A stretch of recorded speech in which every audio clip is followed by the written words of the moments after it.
mention, don't worry. Hang on a minute, how many pages have you got? I have to tell you, 2 days ago, Brendan, Tony and myself were in Brendan's office, and Brendan said to Tony, if you've got anything planned, anything to say to us, keeping it short, wing it, no problem. Brendan said the same. They looked at me and I pulled this speech out. You are not going through that. So it's a lot shorter than it was, I promise you. If I could, first of all, just say thank you to all three of you for everything you've said. Extremely kind, everything sugar-coated. We have had some great times, though, and I do appreciate everything that's been said. I must thank Margaret. As Alison said, I gather that you've been whipping up support, probably harassing people who don't even know us and getting money. So again, thank you for everything you've done. I'll speak to Ian separately and just give him some thanks. It's been a strange week, really. I suspect Brendan and Tony probably had the same experiences, but I've sort of been going through my desk in the last week, going through 39 and drawers and cupboards and whatever, going through 39 years worth of correspondence, and it really does stir up some memories. Hell of a lot of good ones, memories of old friends and colleagues, clients that I've worked with. One or two bad ones as well, meetings at scrutiny committee and tribunal. but it's a very, very strange experience. Just in general terms, I think I've had a really charmed life at the council. Came here as a know-nothing youngster from Prestwich to the big town hall, quite a daunting place. I came for the interview. I don't know how many of you remember Alan Jones, but Alan Jones was sort of the personnel officer at the time. Dead nice guy. He asked me a couple of the most basic questions you could imagine, and then we got onto cricket and football. And as soon as he found out that I'd be interested in playing in the town clerk's footy team, cricket team, when do you want to start? Recruitment selection didn't happen in those days. It was just fantastic.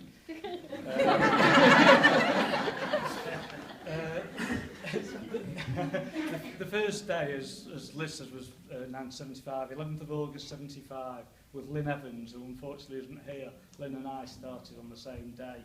But again, those of you that know me will know that I have this terrible problem about having to be punctual. I'm always early at meetings. So I had my letter of instruction, turn up at room, whatever it was, 9 o'clock. 8:45, I got in the town hall. Oh, before then, my dad gave me some money. I bought my first ever jacket and tie over my school blazer. This horrendous check brown and black effort. That I don't know why they sold it to me. Anyway, so I turn up 8:45, I'm there. And I'm standing outside, waiting, looking at my watch for 9 o'clock. Loads of young girls were coming in the office. I was thinking, crikey, I've landed lucky here. I'm getting. Stacks of them coming in, and I waited and waited and waited, and hit the first bong of 9 o'clock on the town hall clock. Knocked on, went in. I was in the typing pool in the town hall extension. I got totally the wrong building. So then, of course, having been early, legged it over here, got in a right lather, arrived about 10 minutes late. And, you know, it's strange, when you first come into this building, Martin, who I'll say a few words about in a minute, he sort of looks at the magnificence of the place. It's sort of quite daunting, but I just had this mental picture that it was going to be a Dickensian room that I was in with a load of people that were about 100 years old, and I was spot on.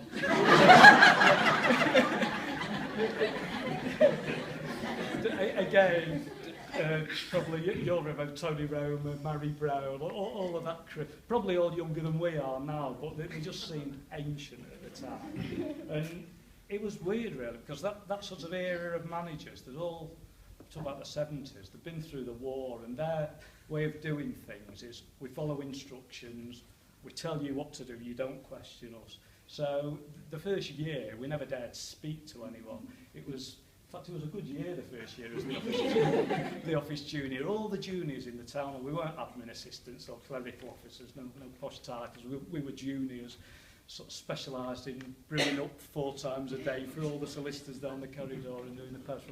We just had an absolute lark. Got a bit more serious, sadly, after the first promotion.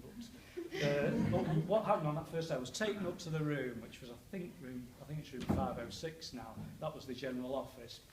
Went in, sat down dead quietly. No one spoke to me. And I was given this massive pile of envelopes and I had to handwrite the addresses on all these letters that were going out. Susan was around at the time. Susan was very nice, but you were in general office. And got to about 2 o'clock in the afternoon and Tony Roma got up. I was going to say something nice to him. And he bought this massive big chiselled stapler that was huge. He says, put some staples in that. Nobody bothered telling me how to do it. You know, health and safety risk assessments, all out the window. If I knew then what I know now, God, could I have sued him? But anyway, so I'm fiddling with this stapler, and the inevitable happened. I stuck a chiselled staple right through my thumb, and it was either side of my thumb, and I couldn't get it out either way. If anybody's squeamish, leave the room now. So I'm sort of fiddling with this thing and thinking, what the heck am I going to do? And in the end, I gave it a big tug, and of course, it gushed like you can't imagine, all over my only jacket that I had, my tie, my shirt, and I was spark out. I came round, and it was Roy Ingham that was city solicitor at the time. I distinctly remember I came round like that, and he was leaning over and said, loosen his tie, loosen his tie. Oh my God, I just wanted to die. And so I looked down and saw this red mass. And Peter, who's not here today, Peter Flanagan, Peter was sort of tasked with taking me to the clinic, which was in the basement of the Town Hall Extension at the time. And we got down, we got chatting. As soon as he established that I was a City fan, we just became friends for life and remain friends to this day. He sort of took me and looked after me that day. Got on the bus, went home with Jeff, second great pal. And Jeff being Jeff, straight away he's into schemes. We decided we'd sort of hatch this plan that if we took a £5 a month away in a savings account, we'd go and see England playing in the West Indies cricket the next year. Lasted 1 month. One of us defaulted. It'd be unfair to say it. So obviously I had this weird day. I went home that evening and Mum said, you know, do you have a good day? Took my jacket off. And it was nearly the second fainting episode that day. It was horrendous. But as time went on, I sort of developed friendships, particularly at that time. I was the youngster of a group. There was Roy Youlden. We've all been out for a meal. I don't think, I know Ian's here now, Roy Youlden, Ian, Jeff and Peter, and we remained sort of hardcore friends for 35 years, which has been fantastic. And even to this day, I'm the last of the retirees, but we still go out, as Alison said, the Curry Club meets up pretty regularly. Thank you, everybody. There's quite a few faces, you know, when you look around, you don't get the chance to speak to people. Quite a few other people that have left the council, and I really feel sort of honoured and privileged that people have taken the trouble to come here. I've got to thank Martin. Martin is my lifetime pal out of work. He's my minder today for when I do keel over. He'll have to drag me out. He's such a close pal. In 2000, when my dad passed away, Martin was with me. He was there by my side. 2003, everybody knows the house fire story, the house burning down. I won't amuse you with it again. He was first on the scene, he was there. The next day, he invited us round to his house. My mother fell over, she broke her hip. Again, Martin was there for me. I really should have figured out by now that he's an absolute bleeding genius.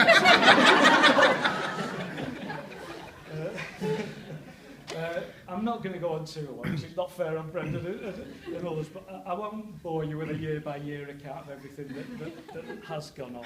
But there have been some great times and some great cases. In fairly recent times, Conch's here somewhere, we went to the Court of Appeal. We had a really successful case, a landmark decision, case Gibbon and Manchester City Council. If anyone Googles it, there's over 10,000 hits, and we're on Wikipedia, so it had to be an important case. That was sort of one of the really good cases in recent times. Conchi started it, then went on maternity leave and left me to pick up the pieces of that one. Just a couple of stories, because there's millions of them. Nobody's interested about the things that went well. It's the things that went horribly wrong that you want to hear about. And just a couple of sort of close scrapes, embarrassing episodes, one with Jeff and one with Peter. Jeff's was just classic Jeff. He was having one of his bad days, one of his anxious days, and he had a joint site inspection, housing property, surveyor, solicitor who he didn't get on with. So he said to me, would you mind coming with me? Which you know means sort it out. Yeah. So coming with him means I got my car, picked him up at the door, took him to the inside. So we get there, and he's umming and ahhing. I could see he was having a really bad time. He says, I don't want to see this fella. We're not getting on. Make me excuses. Just say I've been ill and do whatever you have to do. So I got out of the car, dutifully went up, introduced myself. I'm Steve Burton. Unfortunately, Jeff's ill today. He can't make it.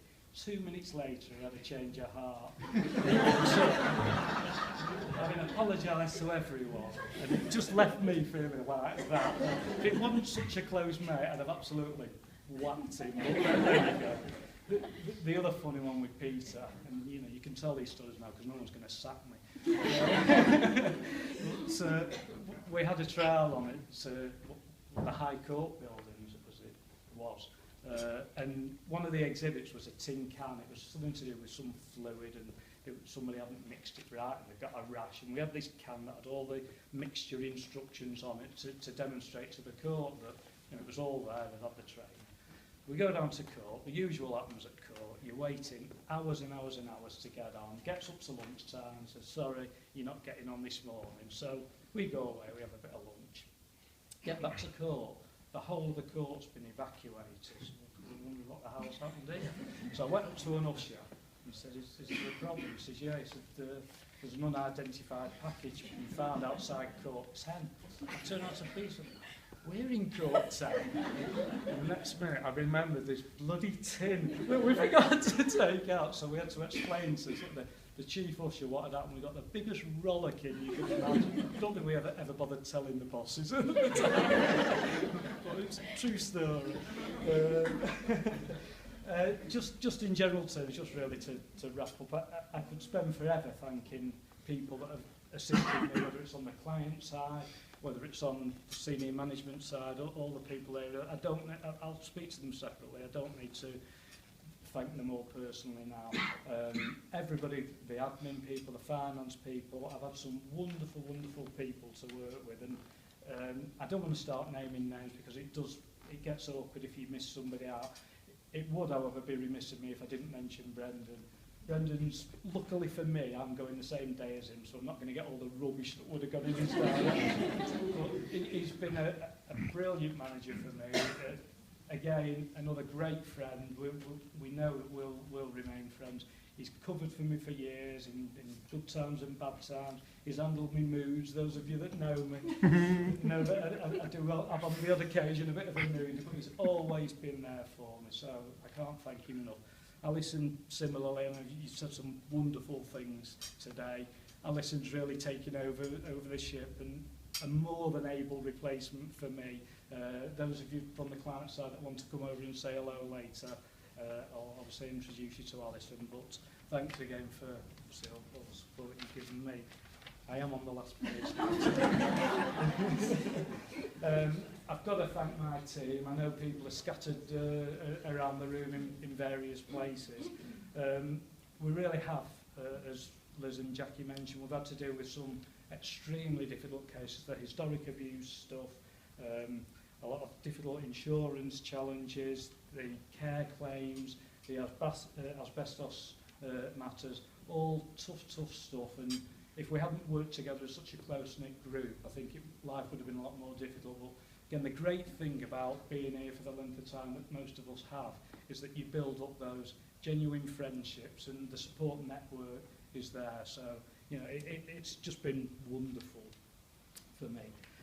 Just going forward, I think I've told a few people in the room, in the summer, Martin's going to be dragging me left, right and centre to Old Trafford, cricket, not football, and various other locations. I've got a long-term plan of meeting a pal that lives in Australia to go on a serious trekking holiday in the Himalayas, which is something I've wanted to do for ages, go up to base camp at Everest. And so there's plenty of planning to do there. Probably in the winter, depending on how I feel, I might come back into some form of employment. I'm too young to be a gentleman of leisure. In my head, I still think I'm 20. So we'll sort of see what the future brings, really. I have no doubt whatsoever we've had some severe cuts, some terrible problems that we've had to deal with. The division generally might be a little leaner, but it's going to be a hell of a lot stronger for the experience, and I have absolutely no doubt that you'll all thrive and move forward. And in 6 weeks' time, it'll be Newsy, Rains for Newsy. I'm sure you'll move on, but thank you everyone for all of your support.